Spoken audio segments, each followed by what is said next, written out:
আলহামদুলিল্লাহ। সম্মানিত ভাইরা, কোরআন শরীফে মহান আল্লাহ বলেন, যখন প্রিয় নবী সাল্লাল্লাহু আলাইহি ওয়াসাল্লাম মক্কাবাসীদের কাছে শুনিয়েছিলেন যে আল্লাহ পাক মৃত্যুর পরে মানুষকে কবর থেকে আবার তুলবেন, তো মক্কাবাসীরা এই কথার প্রতি উত্তরে বলেছিল যে ইযা মিতনা ওয়া কুন্না তুরাবান ওয়া ইযামান আ ইন্না লামাবউসুন, আমরা মরব, মাটি হয়ে যাব, ফের আবার কে আমাদেরকে ওই মাটি থেকে পুনরুত্থান ঘটাবেন?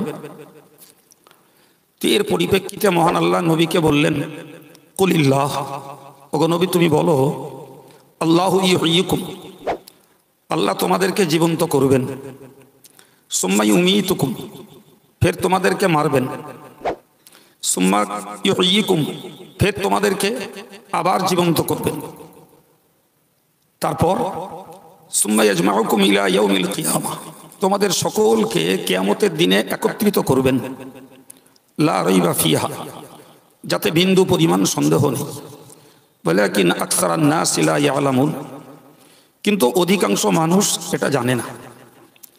সার কথায় ছিলাম মরা, আল্লাহ জীবন্ত করেছেন, ফের আমাদেরকে মারবেন এবং আমাদেরকে একত্রিত করবেন, আবার আল্লাহ পাকের সকাশে আমাদেরকে কৈফিয়ত দেওয়া লাগবে। এই কথাটি ইমানদার মুসলমান ও অশোনা মানুষ মাত্রেই সবাই জানে, অজানা আমাদের কারণ নেই। সম্মানিত ভাইরা, কোরআন শরীফে এই কথাটির পক্ষে অনেকগুলো দলিল দেওয়া আছে। তার মধ্যে একটা দলিল দেওয়া আছে, আওয়ালা ইয়াযকুরুল ইনসান, মানুষকে একবার মনে করে না, আন্না খলাকনাহু মিন ক্বাবলু, ইতিপূর্বে আমি আল্লাহ মানুষকে সৃষ্টি করেছি, ওয়ালাম ইয়াকু শাইয়্যা, অথচ মানুষ কিচ্ছু ছিল না, মানুষের কোনো অস্তিত্বই ছিল না। তো এইটা কি মানুষ মনে করে না যে যার কিচ্ছু ছিল না, আমি আল্লাহ তাকেই অস্তিত্বে এনে সুন্দর কর্মঠ জ্ঞানী গুণী বুদ্ধিজীবী একটা সুঠাম দেহের মানুষ বানিয়েছি? তো এটা কি মানুষ একবারও খেয়াল করে না? অন্য আয়াত পাকে আল্লাহ বলেছেন, হাল আতা আলাল ইনসান হিনুম মিনাদ দাহর, মানুষের কাছে কি আসেনি তার জীবনের এমন একটা সময়, লাম ইয়াকুন শাইয়্যাম মাযকুর, যখন মানুষ উল্লেখযোগ্য কিছুই ছিল না। প্রিয় ভাইরা আমার, এই কথাগুলো মহান আল্লাহ কোরআন শরীফে একাধিক আয়াত পাকে উল্লেখ করে বুঝিয়েছে যে তোমার কোনো অস্তিত্ব ছিল না, তুমি উল্লেখযোগ্য কিচ্ছু ছিলে না, তো সবকিছুই আমি আল্লাহ তোমার প্রতি রহমত করে তোমাকে মায়ের গর্ভে জন্ম থেকে শুরু করে ভূমিষ্ঠ, এরপরে পৃথিবীতে আসবার পর তোমার যাবতীয় সবকিছুর ব্যবস্থাপনা পরিষেবা সব আমি আল্লাহর দেওয়া। এরপরে তুমি মরবে, মাটি হবে, তো আমি তোমাকে তুলবো, এই কথাটা তুমি কেন ভুলে যাও? আর তুলবো তো এমনি নয়, সেটা তো ভালোই বুঝতে পারছো যে তোমাকে যখন তুলবো তোমার কাছ থেকে হিসাব নেবো। তাই তোমাকে কি করতে পাঠিয়েছিলাম, কি করেছো, কি করতে নিষেধ করেছিলাম, তারপরেও সে কর্মগুলোই করে বসেছো। এই যাবতীয় তোমার জীবনের চলাচল, ওঠা বসা, খাওয়া পেওয়া, কথাবার্তা, আচার ব্যবহার, এই সবগুলোর ব্যাপারে তোমার কাছ থেকে হিসাব নেব, কৈফিয়ত নেব। সেই জন্যই আমি আল্লাহ তোমাকে আবার তুলব। মনে রাখো, কাফা বিনাফসিকা লিয়াউমা আলাইকা হাসিবা, বান্দা তোমার হিসাব তুমি দেওয়ার জন্য যথেষ্ট, তোমার নিজের হিসাব তুমি নিজে দেওয়ার জন্য যথেষ্ট। এখন আমাকে ভাবতে হবে, ভাই আল্লাহ কি দিয়েছেন, আর পৃথিবীতে আসবার পরে মানুষের দ্বারাতে আমি কি উপকৃত হয়েছি বা উপকার পেয়েছি? তো একদিকে আল্লাহ পাকের নিয়ামতকে অস্বীকার করেও রেহাই নাই, আল্লাহর নিয়ামতের কৈফিয়ত আমাকে দেওয়া লাগবে। ইভেন আমি যদি মানুষের কাছ থেকে উপকার পাই, আমার তারও কৃতজ্ঞতাটা প্রকাশ করা লাগবে, ছাড় নাই। হাদিস শরীফে এসছে, নবী বলেন, মাল্লাম ইয়াশকুরিন নাস লাম ইয়াশকুরিল্লাহ, যে লোকটা মানুষের কৃতজ্ঞতা প্রকাশ করে না, ওই লোকটা আল্লাহ পাকের কৃতজ্ঞতাও প্রকাশ করে না। তাহলে আমাদেরকে এ কথাই আগে শিখতে হবে যে মানুষ হিসাবে আমায় উপকার করেছে কে কে। ধরুন একটা উপকার করেছে আমার আব্বা মা, মানুষ হিসাবে আমাকে উপকার করেছে আমার ওস্তাদ গুরুজন যিনি, আমার মানুষ হিসাবে উপকার করতে পারে একজন ব্যবসায়ী বন্ধু, মানুষ হিসাবে উপকার করতে পারে আমার একটা প্রতিবেশী, মানুষ হিসাবে আমাকে উপকার করতে পারে একজন পরিচিত বন্ধু। কথা বলেন, এই যত শ্রেণীর মানুষ সমাজ জীবনে আমাকে উপকার করতে পারে, এই সকল শ্রেণীর মানুষের উপকারের, খেদমতের, তাদের সহযোগিতার কৃতজ্ঞতা আমাদেরকে প্রকাশ করতে হয়। তাহলে এই অভ্যাসের বদৌলতে আল্লাহ পাকের কৃতজ্ঞতাটাও প্রকাশ করা যায়। সুবহানাল্লাহ বলুন। এখন বলেন, কোন ব্যক্তি যদি মানুষের উপকারের কৃতজ্ঞতা প্রকাশ করে না, ধরে নেন সে বাপ মায়ের সেবা যত্নের দাম দেয় না, ভালো করে বুঝুন। আচ্ছা, হাদিস অনুযায়ী ওই লোকটা কি আল্লাহ পাকের নিয়ামতের দাম মূল্য দিতে পারে? মনে হয় পারে না।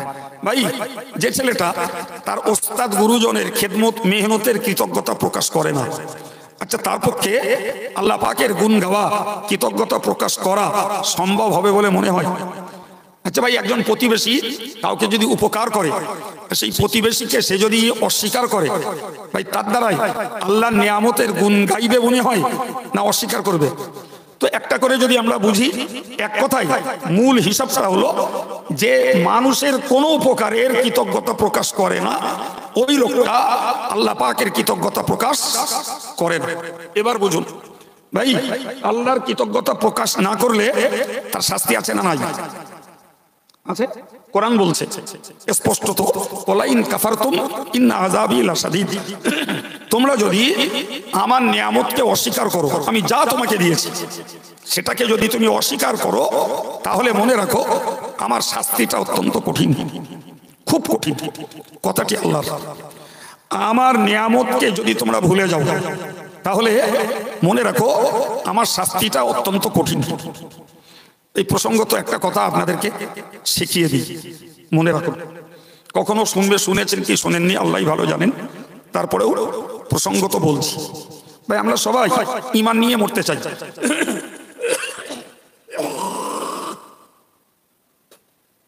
আমরা সকলেই ঈমান নিয়ে মরতে চাই, চাই না? চাই।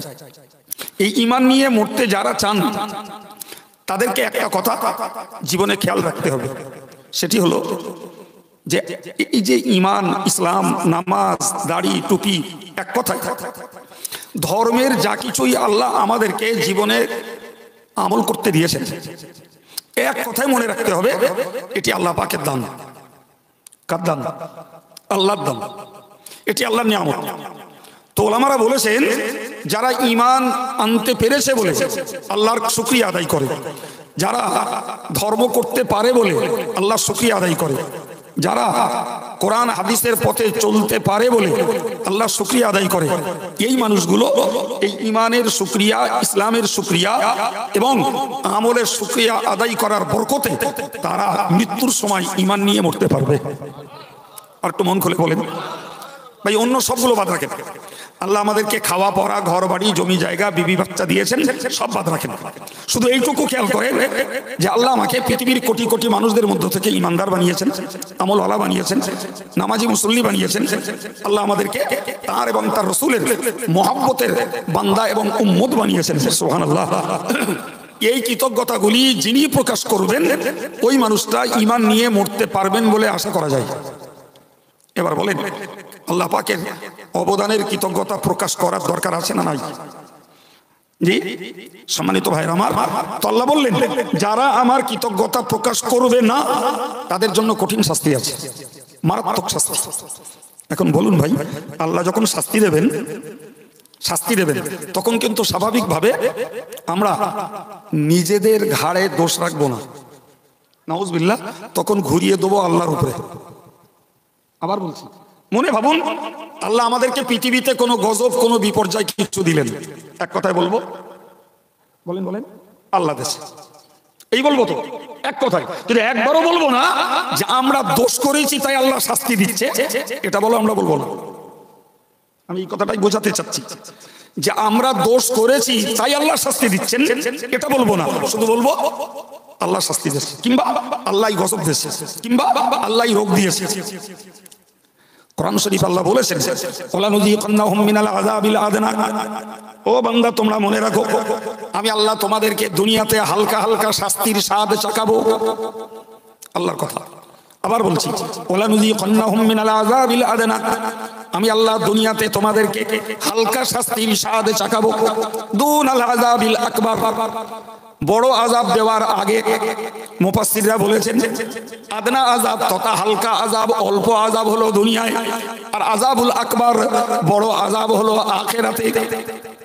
আল্লাহ বললেন বান্দারে তোর আখিরাতের শাস্তি দেওয়ার আগে দুনিয়াতে যে শাস্তিটা তোকে দেই লাআল্লাহুম ইয়ারজিউন, যাতে করে ওই অপরাধী মানুষগুলো আমি আল্লাহর পথে ফিরে আসে, ভুলটাকে স্বীকার করে ন্যায়ের পথে ফিরে আসে, গুনাহ থেকে ফিরে নেকির পথে চলে আসে। এই জন্যই আমি আল্লাহ দুনিয়াতে হালকা শাস্তি বান্দাদের দেই, যাতে ওই শাস্তি পাওয়ার পরে আমি আল্লাহর পথে ফিরে। সুবহানাল্লাহ। এ থেকে বুঝতে পারা যায় আল্লাহ পাক দুনিয়াতে যে শাস্তিটাই দেন ওটাও আমাদের ভালোর জন্য দেন, ওটাও কি ভালোর জন্য দেন। তাহলে দেন আর কোনো অর্থ সংকট দেন, আল্লাহ যদি আমাদের সম্মানহানি কোনো পরিস্থিতি কারোর জীবনে দেন ভাই, তো যে বিপদই আমাদের জীবনে আসুক আমাদেরকে এক কথাই মনে রাখতে হবে এটাও আল্লাহ দিচ্ছেন আমাদের ভালোর জন্য, যাতে আমরা ভালো পথে ফিরে আসি। এখন মনে করেন আল্লাহ শাস্তি দিলেন, আল্লাহ অপমান করলেন, আল্লাহ অর্থের কষ্ট দিলেন, আল্লাহ রোগ ব্যাধি দিলেন, আল্লাহ সামাজিক ভাবে আমাকে কোণঠাসা করে দিলেন। ভাই সামাজিক ভাবে আমি মানুষের কাছে ঘৃণ্য লাঞ্ছিত হলাম, তারপরেও নিজের ভুল নিজে স্বীকার করে আমি নিজে ভালো পথে ফিরলাম না, গুনার কথা স্বীকার করে তওবা করলাম না, পাপের কাজটা বাদ দিয়ে নেকির পথে ফিরলাম না। আচ্ছা এটা কি সৌভাগ্যের খবর মনে হয়? সর্বনাশ হচ্ছে ওখানে। যে মানুষের জীবনে ভুল হওয়াটা অস্বাভাবিক না, স্বাভাবিক। মানুষের জীবনে পাপ করে ফেলাটা স্বাভাবিক, মানুষের জীবনে স্লিপ করে যাওয়াটা স্বাভাবিক ভাই। কিন্তু এরপরে যখন আমি শাস্তি পাচ্ছি তাহলে আমার তখন বোঝা উচিত যে আমাকে কেউ শাস্তি দিচ্ছে না, বরং আমার অপরাধী আমাকে শাস্তির যোগ্য বানিয়েছে। কি করতে হবে? তওবা করতে হবে, রাতের আঁধারে আল্লাহর কাছে কাঁদতে হবে নাকি? আরে যে সমস্ত পীর ওলিদের কল্প জারি থাকে, কল্প জারি থাকে, কল্প যাদের আল্লাহ আল্লাহ বলে, যখনই তাদের কল্পের জিকির বন্ধ হয়ে যায় তৎক্ষণাৎ তারা আল্লাহর কাছে লুটিয়ে পড়ে। এক কথায় তারা সিদ্ধান্ত নিয়েই নেয় যে আমি আল্লাহ বিরোধী, নবী বিরোধী, নবীর সুন্নত বিরোধী কিছু না কিছু করেছি। কথা বুঝতে পারছেন না? এই যে তাদের জাগ্রত চেতনা যে আমার দ্বারা কিছু একটা ঘটে গেছে, যার জন্য আমার আল্লাহ বলা কল্পে আল্লাহ বলা বন্ধ হয়ে গেছে। আল্লাহ শুকরিয়া, তারা যখনই খাঁটি দিলে তওবা করেন, আল্লাহর কাছে কেঁদে পড়েন, আবার আল্লাহ পাক তাদের কলবের জিকিরকে ফিরিয়ে দেন। এ থেকে বুঝতে পারা যায় যে আমার ভুলের জন্য আমার অপমান, আমার ভুলের জন্য আমার লাঞ্ছনা, আমার ভুলের জন্য আল্লাহ দেওয়া আমার শাস্তি, আমার ভুলের জন্যই আমার বিপদ, আমার ভুলের জন্যই আমার কোনো সংকট। তাহলে আমাকে মুখ থুবড়েতে হবে। যদি মানুষের কাছে ভুল করি তাহলে মানুষের কাছে, আর যদি আল্লাহর কাছে করি তাহলে আল্লাহর কাছে। হ্যাঁ না বলেন?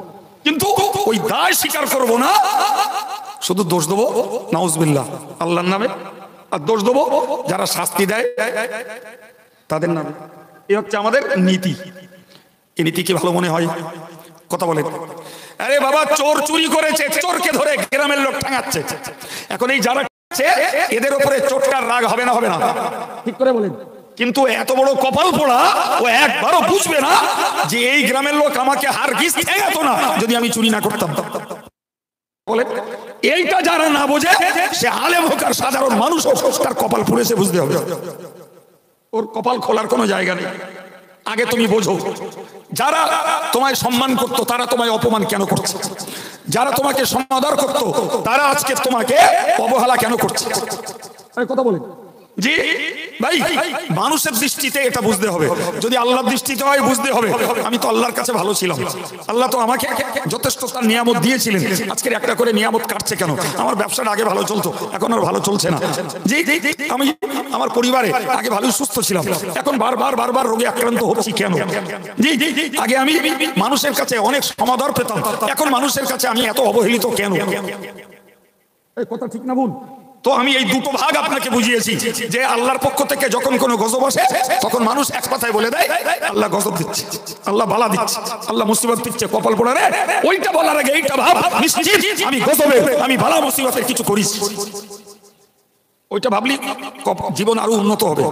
মানুষ যদি আমাকে লাঞ্ছিত করে, অপদস্থ করে, মানুষ যদি আমার শত্রু হয়ে দাঁড়ায়, তাহলে আমার দেখতে হবে হয় ভালো না হলে মন্দ, দুটো কিছু একটা করিস, কিছু একটা করেছি।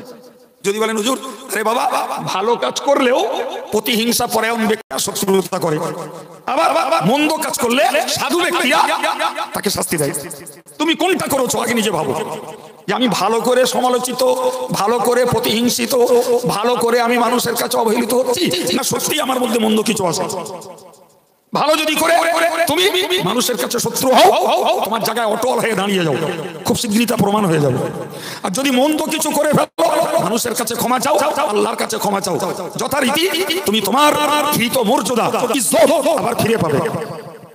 ঠিক কিনা বলেন? তবে মনে রাখতে হবে যারা যারা প্রকৃতপক্ষে আল্লাহ ওয়ালা তারা এক কথায় বিশ্বাস করেন আল্লাহ কারোর প্রতি জুলুম করেন না, বিশ্বাস তারা করে, বেঈমানে না করতে পারে, খাঁটি ইমানদার এক কথায় বিশ্বাস করে আল্লাহ পাক কারোর প্রতি জুলুম করেন না। কোরআন শরীফে আল্লাহ বলেছেন ওয়ালা তুজলামুনা ফাতিলা, একটা সুতো পরিমাণও অত্যাচারিত তোমরা হবে না। সুবহানাল্লাহ বলুন। এটি আল্লাহ পাকের ন্যায় এবং ইনসাফের মানদণ্ড, আল্লাহর ন্যায় এবং ইনসাফের মানদণ্ড, একটা সুতো পরিমাণ অত্যাচারিত তোমরা হবে না। তার মানে আমরা কার বিচারে? সুবহানাল্লাহ বলুন। তাহলে এরপরে যদি গজব আসে তাহলে কি বুঝতে হবে আল্লাহ কি অত্যাচার করছে? সম্মানিত ভাইরা আমার একটি হাদিসে কুদসিতে উল্লেখিত হয়েছে আমার আল্লাহ বলেন ইয়া ইবাদি, ও আমার বান্দা বান্দি, ইন্নী হারামতু যুলমা আলা নাফসি, আমি আল্লাহ আমার নিজের জন্য অত্যাচারকে হারাম করে নিয়েছি। আর একটু জোরে বলেন। আল্লাহ নিজে বলছেন আমি আল্লাহ আমার নিজের জন্য অত্যাচারকে হারাম করে নিয়েছি। আল্লাহু আকবার। আল্লাহ নিজের জন্য নিজে বললেন আমি কারোর প্রতি অত্যাচার করব, এটা আমার জন্য হারাম। ভাই আল্লাহর উপরে শরীয়তের কোনো হুকুম বর্তায়? হ্যাঁ না বলেন। শরীয়তের হুকুম দেওয়ার মালিকও তো তিনি, তাহলে তার উপরে কোনো শরীয়তের হুকুম বর্তায় না। অথচ আল্লাহ নিজে বলছেন আমার উপরে আমি জুলুম করা হারাম করেছি। ওয়াজালতুহু বাইনাকুম মুহাররামান, ও বান্দা তুমি এটাকে মনে রাখো, যেটা আমার জন্য হারাম করে নিয়েছি ওইটা তোমাদের জন্য আমি আল্লাহ হারাম করে দিলাম। তোমাদের জন্য হারাম। তোমরা কারোর প্রতি অত্যাচার করো না, কারোর প্রতি। প্রিয় ভাইরা আমার, এখন বলুন তাহলে আমাদের জন্য অত্যাচার করাকে আল্লাহ কি করেছেন? হারাম করেছেন। ভাই তাহলে আল্লাহ পাক আমাদের জন্য অত্যাচার করাকে হারাম করেছেন।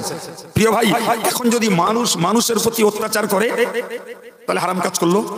মানুষ যদি আল্লাহর প্রতি অত্যাচার করে, কথা বলেন। আচ্ছা যারা আল্লাহকে একের জায়গায় একাধিক বলেছে, আল্লাহর ছেলে পুলে আছে বলেছে, আল্লাহর বিবি আছে বলেছে, ভাই তারা কি আল্লাহর প্রতি অত্যাচার করিনি? করেছে। মাশাআল্লাহ আমরা ওইগুলো করিনি, ফলে আমরা আল্লাহর প্রতি অত্যাচারটা করিনি। কিন্তু আমাদের ভয় আছে আমরা মানুষ হিসেবে মানুষের প্রতি অত্যাচার করতে পারি না? পারি না? কথা বলবেন কেন? অবশ্যই পারি। এবং মানুষের মাঝে একে অপরের প্রতি অত্যাচার করার রেকর্ডও আছে না নাই? জি ভাই আপনি বলুন। শরীয়তের থিওরি হলো ওয়াদুর সাইফি গায়রি মাহাল্লিহি ফাহুয়া যুলমুন। বাংলা মানে কি? যে কোন বস্তুকে অপাত্রে রাখা, কোন বস্তুকে অপাত্রে রাখাই হলো জুলুম। শুধু কারোর মারা জুলুম না, কারোর কাছ থেকে টাকা কেড়ে নেওয়া জুলুম না। জি এই মানুষকে যদি অপাত্রে রাখা হয় এটাও জুলুম। তার মানে মানির মান যদি নষ্ট করা হয় ওটাও কি? জোরে বলেন। মানির মান নষ্ট করাটাও জুলুম। টাকার জুলুম নয়, মারির জুলুম নয়, কারার জুলুম নয়, সম্মানী ব্যক্তির সম্মান হানি করাটাও অত্যাচার। কি বুঝলেন? সম্মানিত ভাইরা আমার, কোরআন শরীফের কথাটাকে খেয়াল রাখুন। আমার আল্লাহ বলেছেন তোমরা আমার কাছে বিন্দু পরিমাণ অত্যাচারিত হবে না, কারণ আমি আল্লাহ আমার জন্য অত্যাচার করাকে হারাম করে নিয়েছি, আর ওইটাকে তোমাদের জন্য হারাম হুকুম দিয়েছি। তোমরা না আমার প্রতি অত্যাচার করতে পারো, না তোমাদের সাথী সঙ্গী বন্ধু বান্ধব কিংবা প্রতিবেশী কারোর প্রতি, এমনকি নিজের স্ত্রী নিজের ছেলে পুলে, এমনকি একটি ছোট পশুর প্রতিও তুমি অত্যাচার করতে পারো না। আল খালকু কুল্লুহুম আয়ালুল্লাহ, গোটা সৃষ্টিটাই আল্লাহর পরিবার। সুবহানাল্লাহ বলেন, কি কথা, গোটা সৃষ্টিটাই আল্লাহর পরিবার। ফলে এই পরিবারের কোন সদস্যের প্রতি তুমি অত্যাচার করতে পারবে না। বাড়ির গরুটাকেও ইচ্ছা করে ঠেঙাতে পারবে না, কুকুরটাকেও তুমি অন্যায়ভাবে মারতে পারবে না, একটা পিপিলিকাকেও অন্যায়ভাবে তুমি মেরে দিতে পারবে না, ওটা অত্যাচার। এবার বলেন, যদি সামান্য কীট, সামান্য পশু এর প্রতি যদি অত্যাচার করলে আল্লাহ পাক ওই পশুর পক্ষে মানুষের কাছে কৈফিয়ত নেন, এখন মানুষ যদি মানুষের প্রতি অত্যাচার করে কৈফিয়ত দিতে হবে না? হবে না? জানেন, মনে রাখুন, মাওয়াইজে আশরাফিয়া একটি কিতাবের নাম। এই কিতাবে উল্লেখ করা হয়েছে কেউ যদি মানুষের ন্যায্য সম্মান নষ্ট করে তার নামাজ রোজা কবুল হবে না। কতটা ভয়ঙ্কর কথা বোঝা যাচ্ছে? জি ভাই, এই জন্য নবী পাক হাদিস শরীফে বলেছেন, মান ক্বালা লা ইলাহা ইল্লাল্লাহ, যে লোকটা বলেছে লা ইলাহা ইল্লাল্লাহ, আল্লাহ ছাড়া কোনো উপাস্য নাই, আসিমা মিন্নি দিমাআহুম, আমার আল্লাহ পাক নবী বললেন সেই আমার পক্ষ থেকে ওই লোকটা বাঁচিয়ে নিয়েছে তার রক্তকে, ওয়া আমওয়ালাহুম, তার অর্থ সম্পদকে, ওয়া আরযাহুম, তার সম্মানকে বাঁচিয়ে নিয়েছে। এর মানে হলো এটাই, যে লোকটা কলেমা পড়েছে তার সম্মান হানি করা যাবে না, যে লোকটা কলেমা পড়ে নিয়েছে তার অর্থ সম্পদ অন্যায়ভাবে নষ্ট করা যাবে না, যে লোকটা কলেমা পড়ে নিয়েছে তার রক্তপাত ঘটানো যাবে না। তিনটি হারাম, এক কলেমার বিনিময়ে তার সম্মান বাঁচিয়ে নিল, কলেমার বিনিময়ে সম্পদ বাঁচিয়ে নিল, কলেমার বিনিময়ে তার জানটাকেও বাঁচিয়ে নিল। কি বুঝলেন? তাহলে কলেমা পড়া মুসলমান ভাই বোনের অর্থ সম্পদ লুট করা যাবে? চিল্লে বলেন, যাবে না। ভাই, তার নিজের জানের প্রতি কোনো আঘাত অন্যায়ভাবে করা যাবে? ভাই, তার সম্মান নষ্ট করা যাবে? ভাই, আমি জানি না রজব আলী সাহেব কি ওয়াজ করছিলেন, জি, তো তার শেষের একটা দুটো কথা আমার কানে এলো। জি, তার কথাতে বুঝলাম যেটি, যে তিনি আগে কি বলেছেন জানি না, তবে সার কথা যেন আমার এরকম মনে হয়েছে যে কেউ বা জবান দিয়ে কথা বলে, অথবা কেউ কলম দিয়ে বইতে লিখে, অথবা ফেসবুকে লিখে মানুষের নামে মিথ্যাচার, গীবত, গেল্লা, চুগলি এবং অপপ্রচার করছে, এরকম কিছু আলোচনা রজব আলী সাহেব করেছেন। তাহলে আমার আন্দাজ ভুল হয়নি, ঠিকই আছে মাশাআল্লাহ।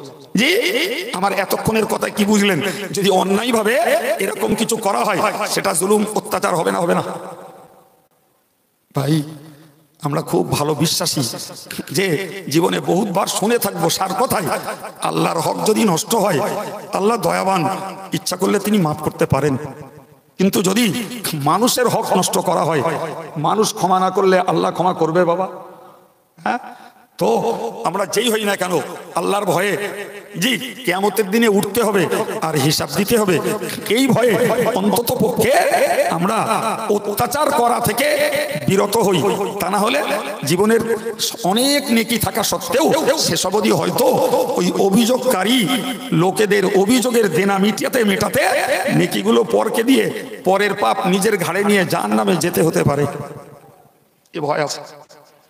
জি সম্মানিত ভাইরা, যে হাদিস আপনাদেরকে শোনালাম, আল্লাহ নিজে বলছেন, হে বান্দারা, আমি আমার জন্য জুলুম হারাম করেছি এবং তোমাদের জন্য জুলুমকে হারাম করে দিয়েছি।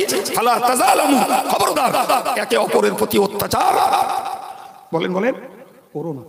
তাহলে আমিও কারো সম্মান অন্যায়ভাবে নষ্ট করতে পারি না, আমিও কারোর অর্থ অন্যায়ভাবে লুট করতে পারি না, আমিও অন্যায়ভাবে ভাই কারোর জানের প্রতি কোনো আঘাত করতে পারি না। আবার কেউ আমার সম্মান, আমার অর্থ, আমার জান, এটাকে কেউ অত্যাচার করে লুট করতে পারে। সম্মানিত ভাইরা আমার, আমি গোড়ায় শুরু করেছি, আল্লাহর নিয়ামতের কৃতজ্ঞতা প্রকাশ করতে হবে। এবং নিয়ামতের যদি কৃতজ্ঞতা প্রকাশ করতে হয়, আল্লাহর প্রতিও বান্দা হিসাবে কোনো জুলুমবাজি করতে পারবো না, এবং বান্দা হিসাবে আর একজন বান্দার প্রতি জুলুমবাজি করতে পারবো না। মহান আল্লাহ পাকে নবী জানিয়েছেন, যুলমু যুলুমাতুন ইয়াউমাল কিয়ামাতি, যারা অত্যাচার করবে এই অত্যাচারটা কিয়ামতের দিনে অন্ধকারে পরিণত হবে। কিয়ামতে আলোর দরকার আছে না নাই? জোরে বলে। একদম কিয়ামতে আলোর দরকার আছে ভাই।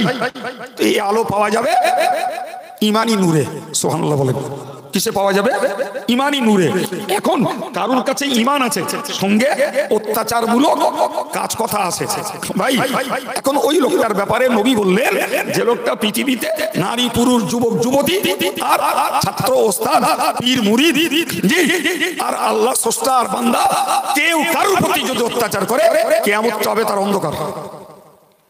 উপায় কি? উপায় কি? সম্মানিত ভাইরা আমার, কোরআনে আল্লাহ বলেছেন, লিল্লাযীনা আমানু যুরুনা নাকতাবিস মিন নূরিকুম। কিয়ামতের মহাময়দানে ঈমানদাররা যখন ঈমানের জ্যোতিতে তারা কিয়ামতের পথ অতিক্রম করবে, ওই সময়ে দেখতে পাওয়া যাবে যাদের জন্য কিয়ামত হয়ে যাবে অন্ধকারাচ্ছন্ন, তারা ঈমানদারদেরকে লক্ষ্য করে বলবে, উনজুরুনা, ওগো ভাই আমাদের দিকে একটু নাকতাবিস মিন নূরিকুম, তোমাদের আলো থেকে একটু আলো নেব, তোমাদের ওই আলোর ছড়ায় আমরা একটু যাবো। সোজা কথা জি। তো ইমানদাররা কোনো জবাব দেবে না। আল্লাহ নিজেই বলবেন, আল্লাহ বলবে তোমরা পিছন দিকে ফেরো। আচ্ছা, সামনে একটা লোক আলো নিয়ে যাচ্ছে, আমি যদি ওই দিকে ফিরে থাকি তাহলে আলো আমার দিকে না ঘোরালেও আলোর একটু ছাঁটরা বলেও পাওয়া যাবে। তো এই পৃথিবীতে এই অত্যাচারী লোকগুলো, মুনাফিক লোকগুলো যখন ইমানদারদের কাছে আলো চাইবে, আল্লাহ বলবে পিছনে ফেরো। তার পিছনে তো আরো বেশি অন্ধকার, ঠিক না? বল, এরা ফিরতে চাইবে না, ওরা ফিরতে রাজি হবে না। যে আল্লাহ বলবেন, ওইদিকে আলো খোঁজো, এদিকে ফিরো না, তোরা চাইবে না। আল্লাহ পাক ওই সময়ে ঈমানদার আর এই জালেম অত্যাচারী মুনাফিক এদের মাঝখানে একটা পাঁচিল টাঙিয়ে দেবেন। আল্লাহর পক্ষ থেকে পাঁচিল হয়ে যাবে, আর ওই পাঁচিলের দরজাও থাকবে। আল্লাহ বলেছেন, বাতিনুহু ফীহি রাহমা ওয়া যাহিরুহু মিন কিবালিহিল আযাব। জি, যারা ভিতর পিঠে রয়েছে ওদের প্রতি শুধু আল্লাহর রহমত বর্ষিত হবে, আর যারা বাইরের পিঠে আছে আল্লাহর পক্ষ থেকে ওদের উপরে শুধু আযাব নাজিল হবে। প্রিয় ভাই, এই কথাগুলো যদি কারুর মনে প্রাণে বিশ্বাস হয়, ভাই দুদিনের দুনিয়ায় কারুর প্রতি কেউ অত্যাচার বুক ফুলিয়ে করতে পারে? পারে না। অথচ আমি আপনাকে বুঝিয়েছি যে ভাই মনে রাখা দরকার, ইমানদারের জানের ক্ষতি করা, রক্তপাত ঘটানো এটাও অত্যাচার। ইমানদারের মাল সম্পদ নষ্ট করা এটাও অত্যাচার। ইমানদারের সম্মান নষ্ট করা এটাও অত্যাচার। জি, আজকের যুগে শুধু ইমানদার না রে বাবা। জি, আমরা দেখলে অবাক হয়ে যাই, অবাক হয়ে যাই যে পীরওয়ালিদের সম্মান নিয়েও টানাটানি হচ্ছে, হাক্কানি আলেমদের সম্মান নিয়েও টানাটানি হচ্ছে। হচ্ছে না, হয় না? জি ভাই, এটা কি বলবো, এই পাশে একটা ছেলে আমার নামে লিখেছে, আমার নামে বলতেছে কোন একটা বক্তা কেটা নাকি আমার নামে পীর বলেছে। আচ্ছা, ওরাই কি করে সেসব শোনবার বুঝবার তা নিয়ে কোনো মজা নেওয়ার সময় আমার নেই। জি, আর ও নিয়ে মাথায় 1 মিনিটও রাখি না, কেটা আমার নামে পীর বলেছে। এই এলাকার একটা ছেলে, জি ভাই, সে আমার নামে লিখেছে বলতে শয়তানের তবু পীর হওয়ার সম্ভাবনা আছে, এর পীর হওয়ার কোনো সম্ভাবনা নেই। তার মানে কি বলতে চেয়েছে যে আমি শয়তানের থেকেও আরো খারাপ। এই পাশের একটা ছেলে, যারা ফেসবুক টুক চালায় ওরা জানে, আমি চালাই নে, বলো ওই লোকে আমার দেখায় তাই দেখি আমিও চালাতে নেব, আরো পয়জন মনে করি আমি চালাই না। আচ্ছা, আমার কথা হলো, সে কে আমারে পীর বলেছে তার কৈফিয়ত সেইটি দেবে। আরে সে পীর বলেছে আমারে, তাই বলে আমি কি দেই করে নেচেছি নাকি? না, তার পক্ষে ওকালতি করে সাক্ষী দিছি। আচ্ছা, তুই কপাল পোড়া, তুই যে বললি, তুই যে লিখলি যে শয়তানের পীর হওয়ার সম্ভাবনা আছে, এর নেই। জি ভাই, আমি যত খারাপ হই তারপরেও তো আলহামদুলিল্লাহ আমি তার শয়তান না। হ্যাঁ, অথচ তার কলমে প্রমাণিত হলো যে এ শয়তানের থেকেও আরো খারাপ। জি, আচ্ছা, তুই আমার সম্মান নষ্ট করে মাটিতে পুঁতে ফেলবি, অথবা কেউ আমার পীর বলে আমার সম্মান আকাশে তুলে দেবে। আচ্ছা, ই হয় বাপ? এই জোরে বলেন, হয়? কখনো হয় না, কখনো কখনো না। কেউ বললে আমি বিশ্বাস করি না, আমি বিশ্বাস করি নিজের যদি কিছু থাকে ও আল্লাহ তার সম্মান গুণমান আল্লাহ বাড়িয়ে দেয়, নিজের যদি না থাকে লোকে ওই বেলুনের মতন পাম দিয়ে দিলি একটুখান পরে চুকসে যায়। কি বুঝলেন সম্মানিত ভাইরা? মানুষের ভিতর থেকে খোদার ভয় উঠে গেছে, কিয়ামতের ভয় উঠে গেছে, কিয়ামতের দিনে হিসাব দিতে হবে, কৈফিয়ত দিতে হবে, এসব চিন্তা চেতনা একদল মানুষ ভুলে গেছে। কি আমার কথা খুব ভুল মনে হচ্ছে বাবা? ভুলে না গেলে এত আলফাল কথা, আলফাল লেখনি আর মানুষের সীমা ছাড়া কর্মকাণ্ড চলতো না বাবা। সম্মানিত ভাইরা আমার, ভালো করে মনে রাখুন, মহান আল্লাহ পাক নিজেই হাদিসে কুদসিতে জানিয়েছেন, ইয়া ইবাদি ইন্নাকুম দাল্লুন ইল্লা মান হাদাইতুহু। আমার আল্লাহ পাক নিজেই বললেন, ওরে আমার বান্দা বান্দির দল, তোরা ছিলি সব গোমরা, তোরা ছিলি সব পথহারা, তোদের কোনো সঠিক পথের নিশানা ছিল না, তোদের কোনো সঠিক পথের ঠাঁই ঠিকানা ছিল না।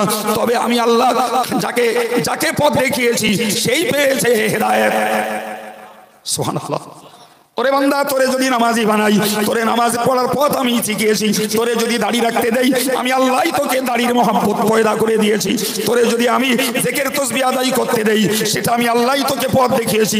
তোকে যদি বেঈমান থেকে ঈমানের পথে নিয়ে আসি, আমি আল্লাহই তোকে পথ দেখিয়েছি। ওরে জাহেল, তোরে যদি আলেম বানাই, আমি আল্লাহই তোকে আলেম হওয়ার খুশনসিব তোকে আমি করেছি। ওরে তোরে যদি আমি হাফেজে কোরআন বানাই, তো আমি আল্লাহই তোকে বানিয়েছি। তোকে যদি আমি আধ্যাত্মিক জগতের গুরু বানাই, আমি আল্লাহই তোকে বানিয়েছি। তুই ছিলি পথহারা বান্দা, তুই নিজে পথ চিনতিস না, কোনটা ভালো কোনটা মন্দ। কথা বলেন, সমাজে এখনো পথহারা মানুষ কত রয়েছে, আছে না নাই?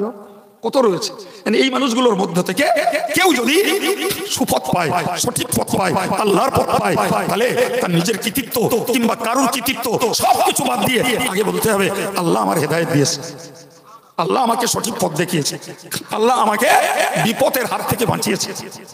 ওটাই আল্লাহ বললেন, কুল্লুকুম দাল, তোমরা সবাই ছিলে গোমরা পথহারা, ইল্লা মান হাদাইতুহু, ফলে আমি আল্লাহ যারে হেদায়েত দিয়েছি সেইটি হেদায়েত পেয়েছে। আমার আল্লাহ আমাদেরকে শিখিয়ে দিলেন, ওরে দুনিয়ার মানুষ, তুমি কতটা হেদায়েত পেয়েছো আর এখনো কতটা পেতে চাইছো, ওটা আমি আল্লাহর কাছে চাও, আমি আল্লাহই তোমায় সঠিক হেদায়েত দেবো। একটু মন খুলে বলেন, হেদায়েত কার কাছে চাইতে হবে? দেখবেন কিরকম আমরা এই মানুষগুলো আছি।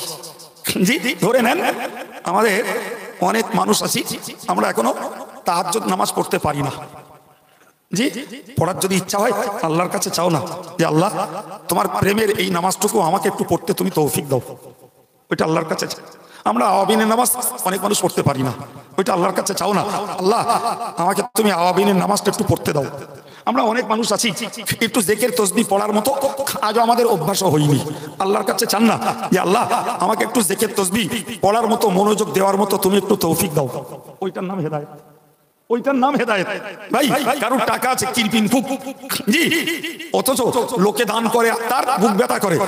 জি, তুমি একটু চাও না আল্লাহর কাছে, আল্লাহ তুমি আমার অনেক পয়সা দিয়েছো, আল্লাহ আমার এই গরিব মানুষকে কি মসজিদ মাদ্রাসায় আমার দুটো পয়সা করে দান করার তুমি তৌফিক দাও না আল্লাহ।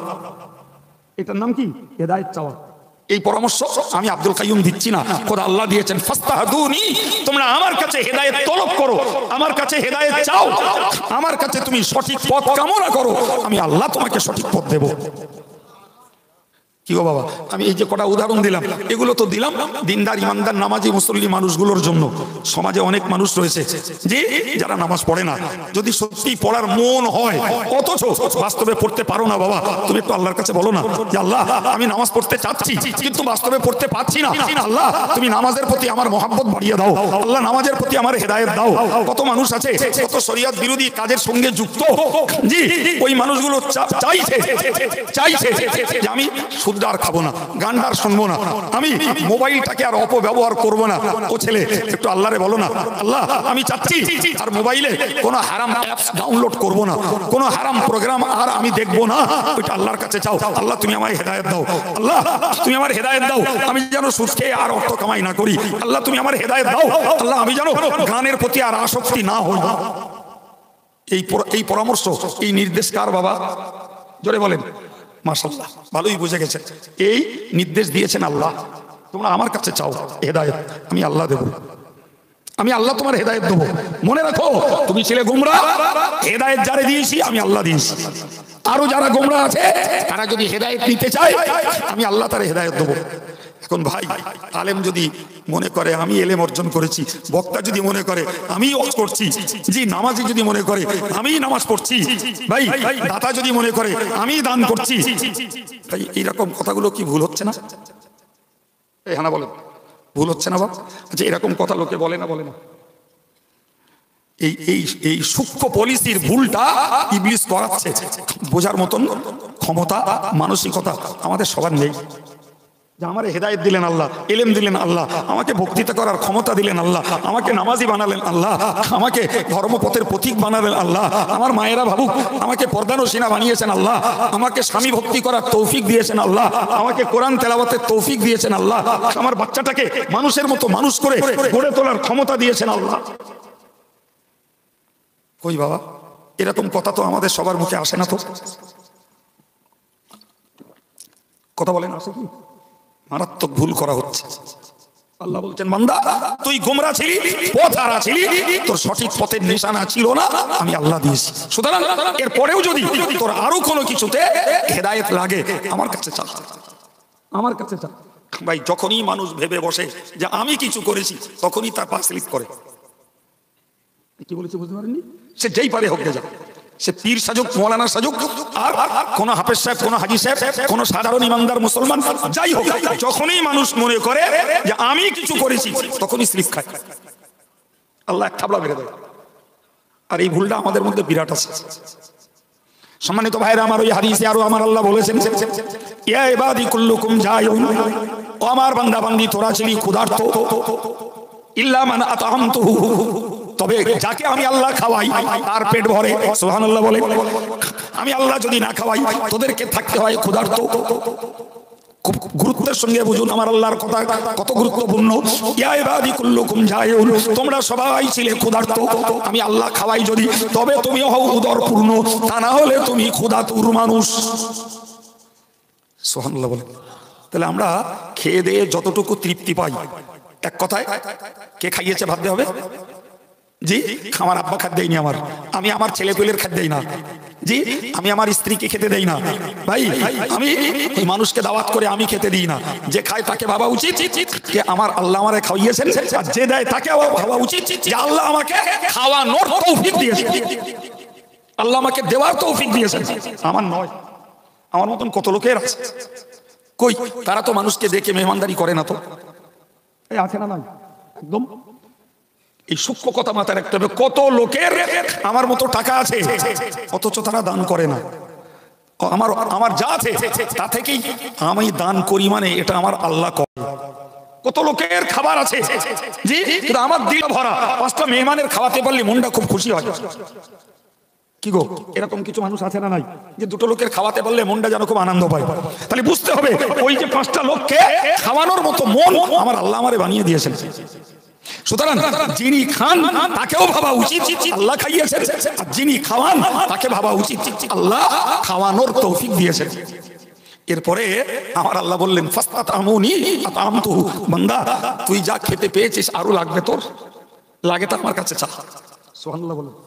কার কাছে চাইতে বললেন? বান্দা তুই শাক ডাল খাচ্ছিস, তোর একটু মাছ খাওয়ার ইচ্ছা হচ্ছে, আমার কাছে চা। তুই মাছ খাচ্ছিস, একটু গোশ খাওয়ার ইচ্ছা, আমার কাছে চা। তোর টাকা নেই তো তুই আমার কাছে দরখাস্তটা করে রাখ, কিভাবে খাওয়াবো ও হিসাব আমি করে নেবো। সুবহানাল্লাহ বলেন। তোর নিতাই কি?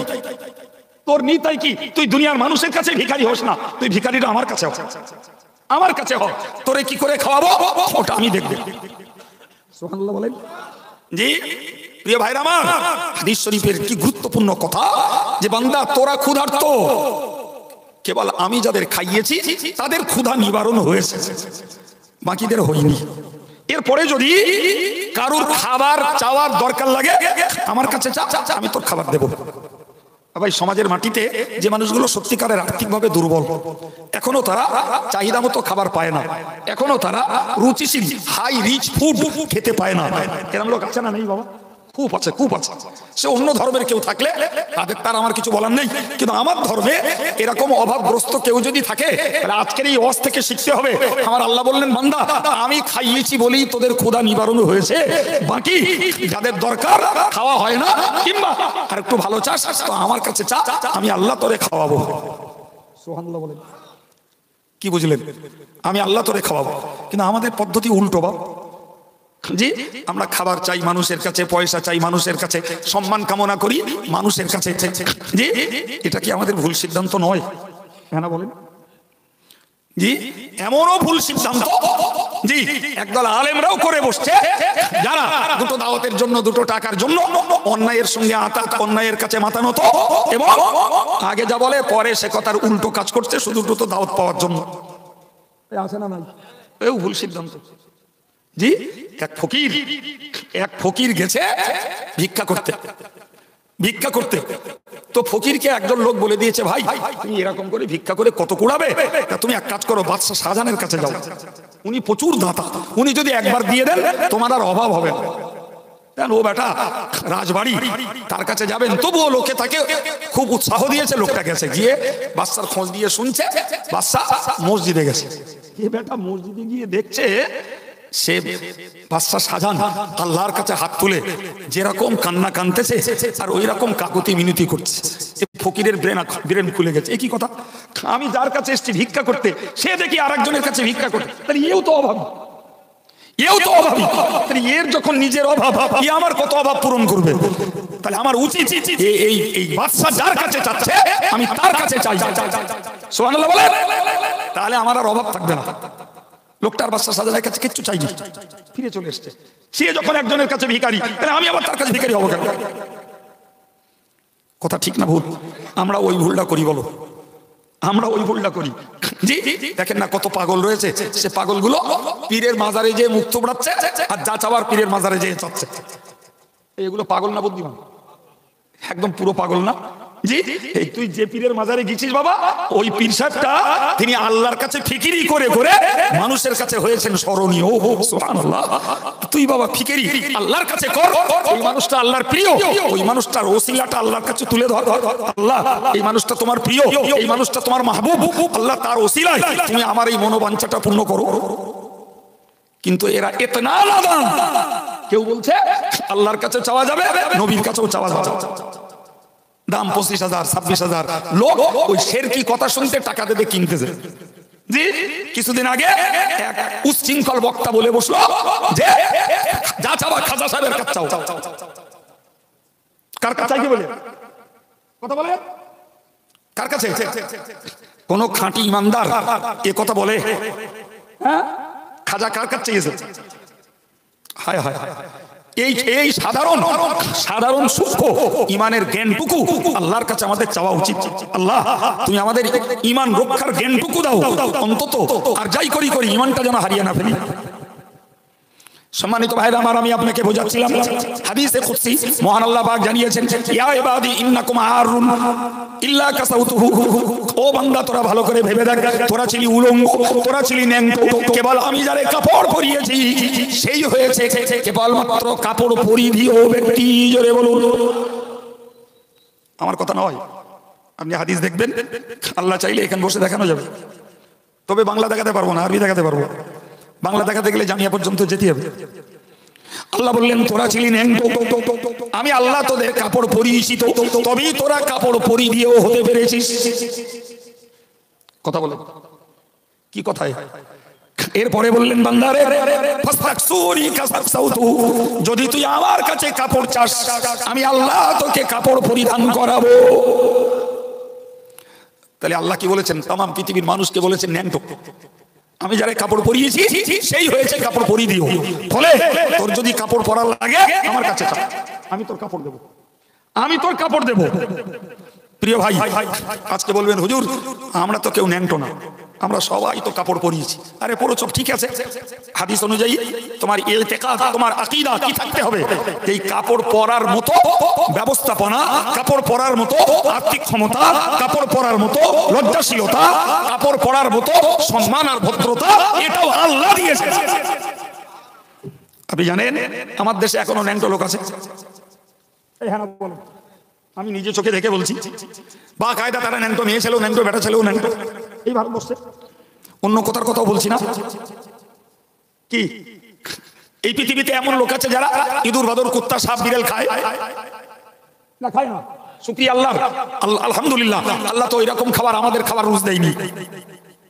কথা বলেন। তাহলে এই দেশে এখনো যদি ন্যাংটো লোক থাকে, তাহলে যে লোকগুলো কাপড় পরেছে এদের শুকরিয়া আদায় করা উচিত, আল্লাহ পরিয়েছে। জি, কাপড়েরও তারতম্য আছে।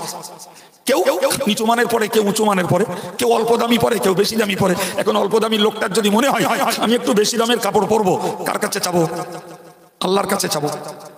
জি সম্মানিত ভাইরা আমার, এরপরে যদি বলতে হয় কেউ যদি কাপড় পরেও উলঙ্গিনীর মতো হয় বাবা, তার যদি মনে হয় এ আল্লাহ আমি অন্তত কাপড় পরার মতো পরবো, যেন কাপড় পরে তোমার কাছে উলঙ্গিনী না হই, তাহলে ওটাও আল্লাহর কাছে চাইতে হবে না কার কাছে? তার মানে সমাজের বেনঙ্গর বেপরদা মহিলা যারা, এরা যদি মনে করে যে আমার সত্যকারের লজ্জাশীলতার আবরণ হলো আমাকে সুন্দর ঢাকা ঢোকা কাপড় পরা, কিন্তু বুঝতে পারছি কিন্তু নফস মেনে নিচ্ছে না, নফস চাচ্ছে একটু নগ্ন সাজলে ভালো হয়। তুমি চাও মা, আল্লাহর কাছে চাও, ওগো মেয়ে আল্লাহর কাছে চাও, আল্লাহ তুমি আমাকে লজ্জাশীলতার আবরণ পরতে দাও, আল্লাহ আমি জানো প্রকৃত কাপড় পরার মতো কাপড় পরি। চাওয়ার দরকার আছে না নাই? প্রিয় ভাইরা আমার, হাদিসের এই গুলো মর্ম বাস্তবের ভিত্তিতে বুঝতে হবে।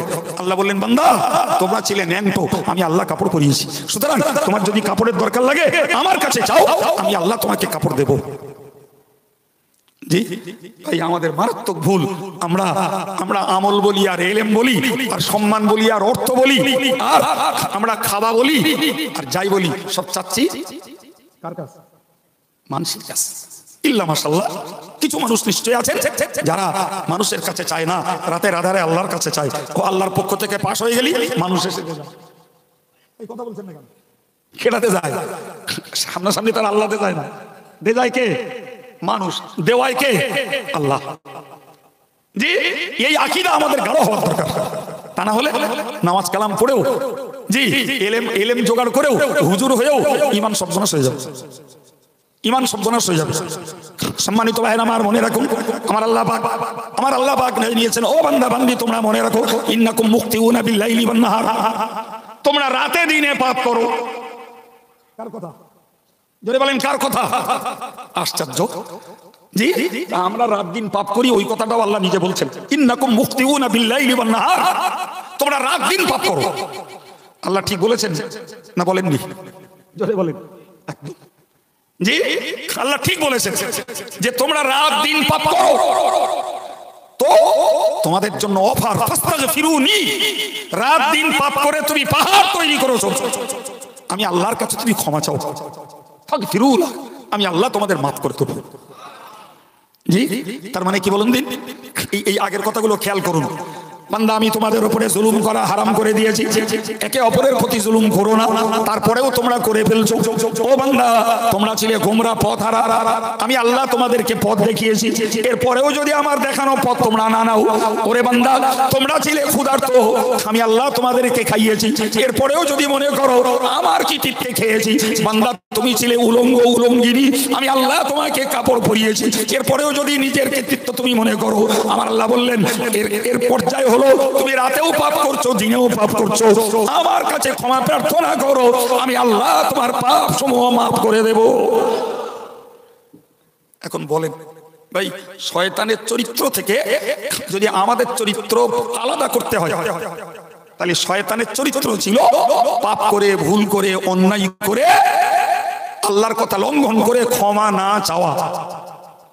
আর আমাদের চরিত্র ওর থেকে আলাদা করতে হলে আমরা আদমের আওলাদ, আদমের চরিত্রটা আমাদের নিতে হবে, যে পাপ করি, ভুল করি, অন্যায় করি, নফসের তাড়নায় করি, শয়তানের প্ররোচনায় করি, ভাই দুনিয়ার মায়াজালে জড়িয়ে পড়ে করি। আল্লাহ বললেন বান্দা আমার কাছে ক্ষমা চা, আমি আল্লাহ তোরে মাফ করে দেবো।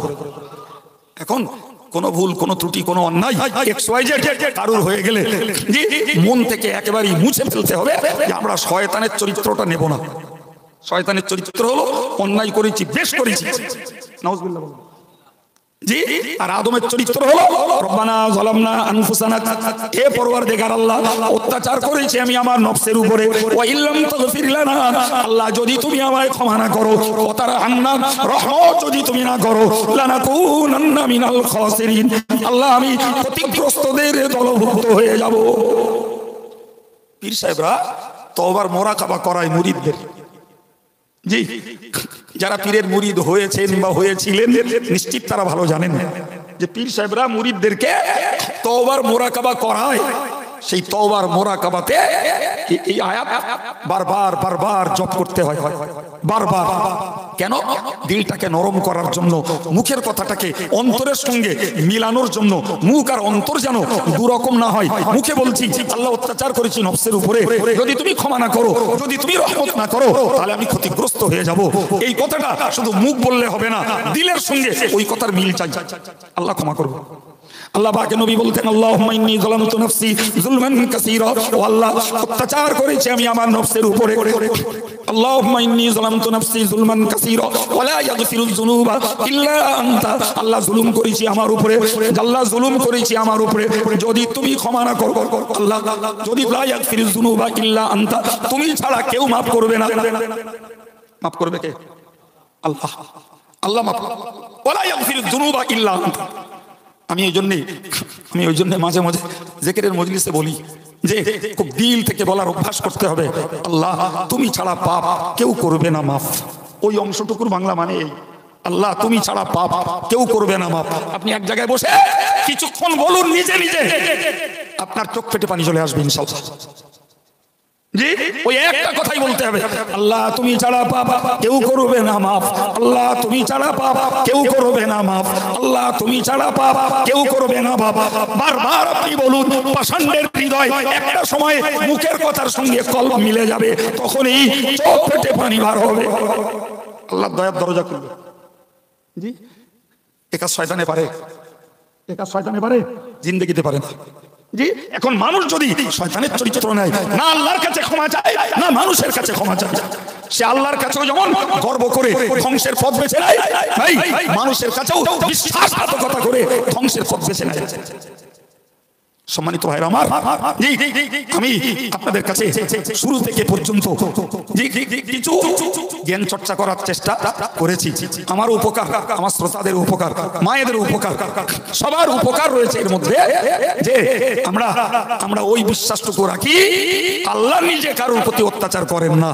যদি কোনো বান্দা কোনো আযাবে গজবে ভাই কোনো কিছুতে পড়ে, সব কিছু ভাবার আগে ভাবতে হবে যে আমি অন্যায় করেছি তাই আল্লাহ শাস্তি দিচ্ছে। মনে আছে গোলার কথা? জি, আমি অন্যায় করেছি, আমার প্রথম কাজ হলো আল্লাহর কাছে আত্মসমর্পণ করা, আল্লাহর কাছে লুটিয়ে পড়া। যদি মনে হয় আমি বান্দার প্রতি অত্যাচার করেছি, বান্দার কাছে ক্ষমা নেওয়া। যদি মনে হয় ওই যে বললাম চোরের ধরে শাস্তি দিচ্ছে, চোরের রাগ বেড়ে যাচ্ছে, মাতালের ধরে শাস্তি দিচ্ছে, তার রাগ বেড়ে যাচ্ছে, কিন্তু হতভাগা একবারও বুঝলো না যে এরা কেন আমার শাস্তি দেবে, আমার দোষে দিচ্ছে। জি, ওইটা বুঝলেই বলো পাগলামি সেরে যায়। হ্যাঁ বলে, ওইটা যদি না বোঝে তাহলে সে নিজের বিপদ নিজে ডেকে আনছে। জি, এরপরেই আপনাদেরকে হাদিস শুনিয়েছি যে আল্লাহ অত্যাচার হারাম করে দিয়েছেন, সুতরাং অত্যাচার করো না। আল্লাহ বললেন তোমরা গোমরা ছিলে, আমি পথ দেখিয়েছি, পথ নেবে আমার কাছে চাও। তোমরা ক্ষুধার্ত ছিলে, আমি খাইয়েছি, খাবারের দরকার আছে আমার কাছে চাও। তোমরা উলঙ্গ ছিলে, আমি আল্লাহ কাপড় পরিয়েছি, কাপড়ের দরকার আছে আমার কাছে চাও। রাত দিন পাপ করছো, ক্ষমার দরকার আছে, আমি আল্লাহর কাছে চাও। জি, আর মানুষের কাছে অন্যায় করেছো, মানুষের কাছে ক্ষমা চাও। মানুষের কাছে বিশ্বাসঘাতকতা করেছো, মানুষের কাছে ক্ষমা চাও। মানুষের উপকার ভোগ করেছো, মানুষের কৃতজ্ঞতা প্রকাশ করো, আল্লাহর কৃতজ্ঞতা তোমার দ্বারাই প্রকাশ হবে। যদি বাপ মা, ওস্তাদ, গুরুজন, গ্রামের কোনো সুহৃদয় ব্যক্তি, কোনো আমার সহযোগী বন্ধু কেউ আমার উপকার করেছে বেমালুম, তাদের ওই উপকারকে ভুলে যাব তোমার মতো কপাল পোড়া হতভাগার দ্বারাই আল্লাহর ইবাদত আমল জিকির ফিকির আল্লাহ পাকের তাসবিহ তাহলিল কখনোই ভালো হবে না। কারণ তুমি মানুষের বিশ্বাসঘাতক হচ্ছ, মানে তোমার পক্ষে আল্লাহর নিয়ামতের বিশ্বাসঘাতকতা করাই স্বাভাবিক। এবার সেই কথাটা মনে রাখুন যে আল্লাহর বিশ্বাসঘাতকতা করলো, আল্লাহ বলেছেন ইন্না আযাবি লাশাদীদ, আমার নিয়ামতের বিশ্বাসঘাতকতা করেছো, আমার আযাব অত্যন্ত শক্ত, অত্যন্ত কঠিন। দুনিয়ায় দেবেন অল্প, কপাল ভালো হলে ফিরে এসো, আর যদি অল্প পেয়েও সোজা না হও, তৈরি থাকো, আল্লাহ পাক কিয়ামতে দেবেন মারাত্মক গুরুতর শাস্তি। আল্লাহ আমাদেরকে এই দুনিয়ার কিছু কষ্ট দিয়ে আখিরাতের আযাব থেকে আল্লাহ আমাদেরকে বাঁচিয়ে দেন। সবাই বলুন আমিন। কবির ভাষায় বলতে হয় যে জাহান্নামের আগুন মাওলা সইতে পারবো না, দুনিয়াতে নাও কান্দাইয়া আখিরাতে কান্দাইও। বলা যাবে? বলা যাবে? কবিতা আকারে বলার দরকার নেই, আপনি প্রবন্ধ আকারে বলুন আল্লাহ জাহান্নামের আগুন সহ্য করতে পারবো না, আল্লাহ অন্যায় পাপ যা করেছি হয় ক্ষমা করে দাও, না হলে কোন শাস্তি দিয়ে আমার পাপকে মকুব করো, আল্লাহ এর বিনিময়ে তুমি জাহান্নামের শাস্তি দিও না। যদি এরকম মন তৈরি করা যায় তাহলে বোঝা যাবে এই ঠান্ডাতে এই মজলিসকে ভরিয়ে তুলে মনোযোগের সঙ্গে কথাগুলো শোনা, একদম তাজা টাটকা লাভবান হওয়া যাবে ইনশাআল্লাহ। আল্লাহ তৌফিক দেন, বলুন আমিন।